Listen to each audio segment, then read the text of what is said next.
Hi guys, welcome back to my channel. If you're new here, you are highly welcome. So yesterday was Independence Day and I really would have loved to put up a video I filmed yesterday. I actually did film this video yesterday, but for some reason I couldn't upload it. The video was just, I finished filming and I realized there was a dark film covering most of the space. Struggles of filming a sit-down video with your phone. So I had to film another one, but I hope it's not too late to say Happy Independence Day, Nigeria. I know that we're not where we want to be, we're not where we're supposed to be yet as a country, because this is the only country we have. Even if we run away, we are still just always going to be Nigerians. This is our motherland and our fatherland. So let's continue to pray for Nigeria. So I'm not feeling like wearing makeup today, so I'm just going to do this video like this. I'll be recounting my Nigerian boarding school experience in this video. So I went to an all-girls school, a single-sex school, a boarding school. That was between 2004 and 2010. Those were my secondary school years, and it was a lot of fun.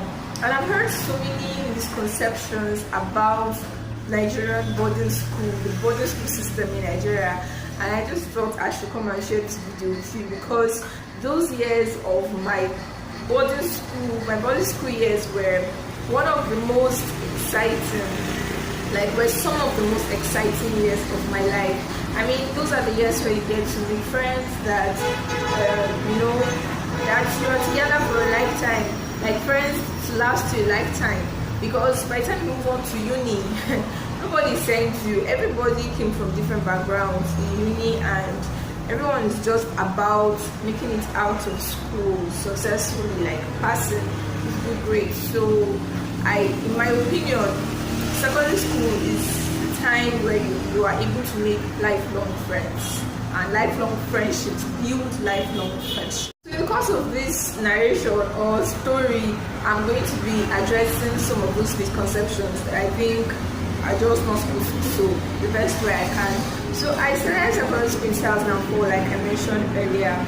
I actually left primary school in primary 5. I wasn't supposed to, but at the rate I was growing, my mom said I was going too tall and I was going to get bigger than all of my friends, all of my mates, so I should move on to secondary school. I was 11 at the time, and I went to secondary school. I just couldn't bring myself to fail the common entrance. I really didn't want to go. I didn't want to leave my friends behind, but I just couldn't bring myself to make myself fail the common entrance exam. So it was even a late intake. It was on she found out somehow, find out about the school somehow, and she insisted I had to go to that school because the principal stroke proprietress was her vice principal when she was in secondary school, and she doesn't really see me going to any other school but Mrs. Adwo's school. It was a new school, my set was the second set. So my dad took me on the day of the common entrance exam, and we wrote the exam, after which we did the interview. I passed, of course, and I was given prospectus. That was just 2 weeks to resumption. Like I stated earlier, it was a late intake. So yeah, I started getting ready to go to school. I was happy. I wasn't. At the same time, I was, because I was getting all this new stuff, a new box, new undies, plates of my own, spoons of my own, cups, and provisions just generally, and I was excited somehow at the same time, because I still didn't want to go, or not like I had any choice at that point. There was nothing I could do to change it, but I just wasn't entirely excited about it because it wasn't what I wanted to do. So I moved on.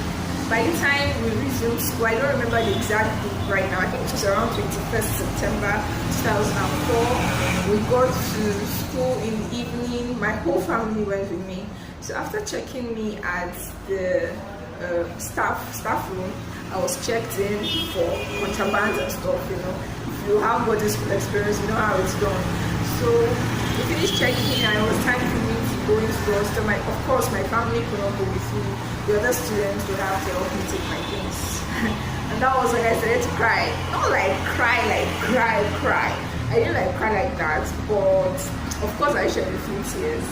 And they left, of course they left, and secondary school life started for me.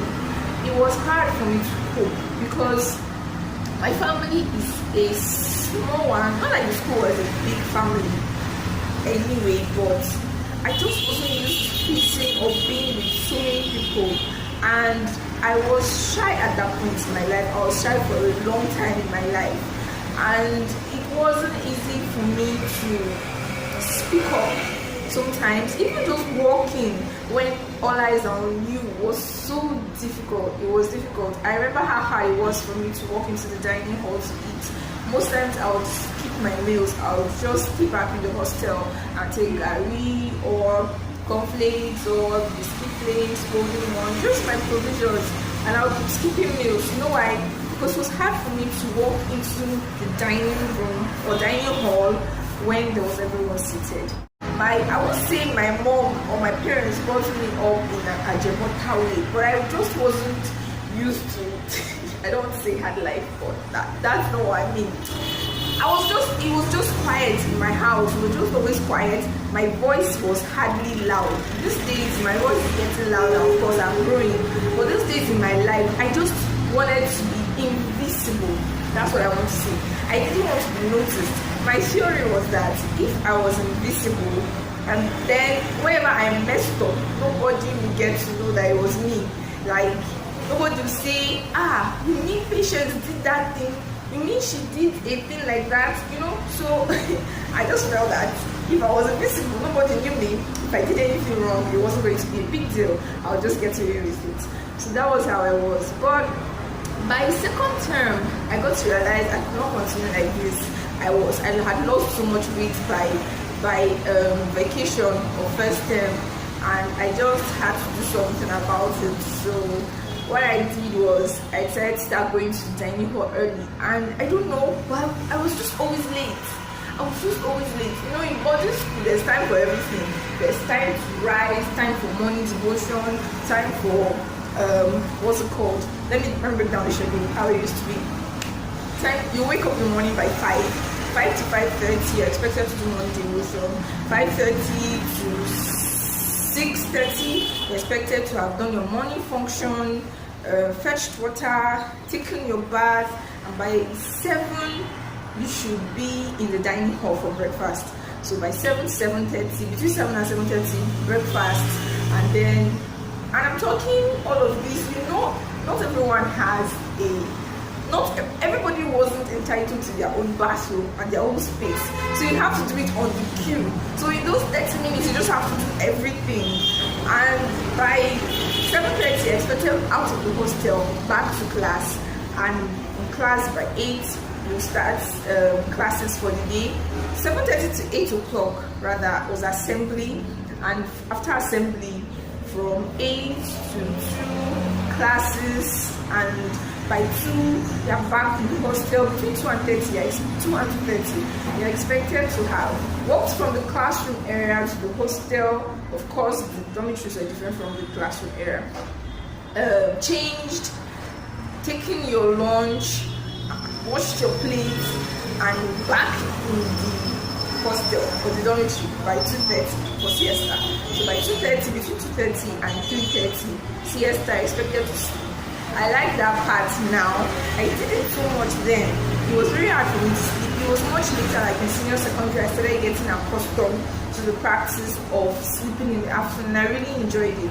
But my junior secondary, I didn't see the point, and it was frustrating. It was punishment for me to just lie down on my bed doing nothing for that whole 1 hour.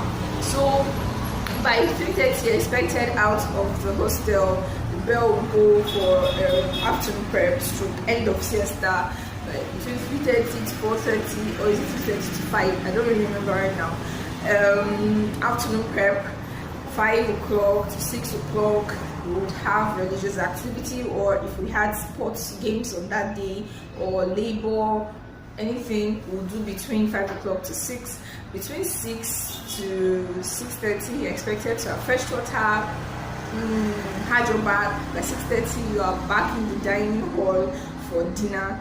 By 7 o'clock, between 6:30 and 7 o'clock dinner. By 7, you are back to classroom for night prep. 7 o'clock to 9:30, you are in class for night prep. By 9:30 to 10 o'clock, between 9:30 and 10 o'clock, you are back in the hostel, night devotion. By 10, lights out. So that was pretty much the schedule. But I always found myself being late for everything, being late to everything. It was so hard in the beginning. Like, I just had to brace up. And then I realized that if I got to the dining hall early enough, maybe when every other person was going, it wouldn't be so difficult for me to walk in. So that was how I started to manage, and I started to eat better, even though not very much, not as much as I later started to do by the time I grew up and I was in senior secondary. That was how it was. Bullying. There wasn't so much bullying in my school because there was this camaraderie in that school because we were so few. In my class, I think we're between 13 to 16. I don't remember our actual number now. But in just one, that's how few we were. And so the principal stroke proprietress knew everyone by name. We used to call her mommy. That's how close we were. So in the beginning, we weren't even addressing our seniors by like as senior patients, senior this, senior that. No, we used to call them by name. This was later, we just had to, what this was, got this school. But the whole senior bullying thing wasn't that. It wasn't like that. It wasn't so much. It wasn't so much at all. Going to secondary school, going to an all girls or single sex secondary school does not mean that you are going to exhibit gay relations or anything like that. Granted, some of us were tomboys. I was a tomboy at one point. I don't even know how. I think it's just because it's difficult. It's hard to be a lady. Everyone talks about acting like a lady. You have to act like a lady. You have to dress like a lady. You have to walk like a lady. And it's hard work. So of course, at that point in our lives, we definitely could not do all of that hard work. So we just, shifted to the easy part. I think that was just it. It's not because anybody was having anything like, no. I don't think that was it. That wasn't it at all. I can tell you in confidence that there is nothing like single-sex schools facilitating or encouraging gay relations. At least not in the school I attended. It wasn't like that at all. Another thing people say about single-sex schools, especially boarding schools, is that they don't prepare you for the life outside where you get to interact with people of the opposite sex. And so they think that if you go to a single-sex school, by the time you are out, you'll be shy or intimidated by the opposite sex. It wasn't like that for me. I'm not sure I was intimidated by boys. I wasn't. And my principal stroke proprietress, she always used to make it sound it to us that being a girl does not make you inferior to a boy. Academically, whenever we went for competitions, of course she had to tell us stuff like that, just so that we will be prepared for whatever we're going to meet outside. Because we'll go to competitions with an all-boys school. You're automatically lost if you are going there, and if you've gone there, if you get there and you see boys and you start to quiver and you are like, we've already lost, these are boys, so they have the upper hand. Just making them boys now makes them stronger than you, or what? No. And I really never even thought about how important what she used to teach us was until just a year ago. I was talking to a friend of mine who also went to single-sex girls' school, and she was telling me how when she got to uni, because she did a course where there were so many boys and there were just a few girls, that she was intimidated and she felt like all the boys were, stronger academically or something. When I got to uni, I didn't count all the boys in my class and say, okay, if there are 100 boys in this class, then my CGPA is probably going to be after all of theirs. No, it just doesn't make any sense. Being a girl does not make you inferior to a boy automatically like that, especially not academically. And so saying that going to a single sex all girls or all boys school doesn't prepare you for life after doesn't make any sense, because those years, I agree that they are your formative years and you're some of the most important years in your life, but your life actually starts after secondary school. So say the average ages for secondary school is 12 to 18, average age. After 18, or by the time you're 18, that's when you actually understand what life is and you start to build a life for yourself. And that's how it happened for me anyway. Another misconception people have about school, I talked about food, and I is that they give you bad food. It wasn't like that in my case. Maybe because we were so few, I don't know, but I cannot relate to that. The food we used to eat was good food, and once in a while they used to treat us to chicken and stuff. I remember I fell in love with egusi genuinely from secondary school days, and up till now, if I visit that school, if I happen to visit that school on a day they are serving eba and egusi soup, I'll probably sit down. And so that was how I managed first year, but it got easier and easier year after year. So by the time I was in SS1, SS2, I had found my feet. I wasn't shy of anybody in the school. Of course, I was a senior student then, so yeah. And it was just fun. I remember there are things that we did then that I sit back on and I probably will not do right now anyway. Of course, much time has passed. Then 2010 is 9 years ago, over 9 years ago, but it was fun. It was so much fun. I think that being in a boarding school or having gone to a boarding school just right now gives me a sense of organization. I think I'm more organized, partly because of that. At that time, of course, I used to feel like I was dead, because my cupboard, I'll see Gary, particles of Gary in my cupboard, and my box wasn't always neat, and we see sanitation every weekend. But that was so much fun. Having to, not fun like fun, but I mean, it was a good thing. Right now, looking at it, then it was just stress now, of course, because we have to tidy up everywhere, like everywhere had to be clean. And even our boxes, at the point, we started to check our boxes. We dress our beds in our checks. I was in Honesty House, greenhouse, and it was just nice. And the teacher will have to come and inspect, and they'll give marks. And by the end of by the next assembly, they will give the results of whichever house won. And I think at the end of every term there used to be a winner, and yes, there used to be a winner, but I don't remember if they used to give a gift or something, a prize or something for the cleanest house or the neatest house. But it was so much fun. It was fun, and the fact that there were so few meant, in the beginning, it meant that all of us had to participate in games. So imagine in Honesty House there are just 13 people. Of course, all of you have to play football. All of you have to play. If you are doing inter-house sports competition in second term and they're playing football, everybody will have to play, whether you know how to play or not. And so I played some football at that time. Yeah, of course. And eventually, when they introduced more and more sports, I was playing badminton. Our principal used to make us give motivational talks at assembly every once in a while, not once in a while, like every week, at least one person will give, just by appointment. They could just appoint you to prepare a speech, a motivational speech, of your choice, any topic of your choice, and you come the next assembly and you stand in front, on the podium, and just, it was fun. Thinking about it now, I'm glad that I went through all that I did. I don't anytime regret that I went to the school I did. I think it was the best choice for me, or that my parents made for me. And I'm very glad and I'm very grateful for the opportunity to pass through school, the kind of school that I went to. I'm very glad and grateful for my principal, proprietress, because she did a good work raising us. She did a very good work. She did a good work taking care of the children that were placed in her care. It was great. It was interesting. But I'm sure it wasn't fun while it lasted. So guys, yeah, that's it for this video.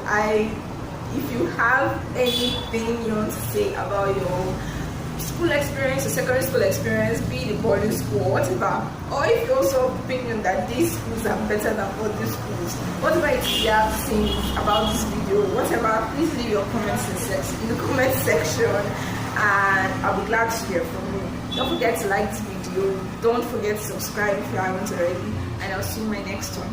Take care, guys. Bye bye.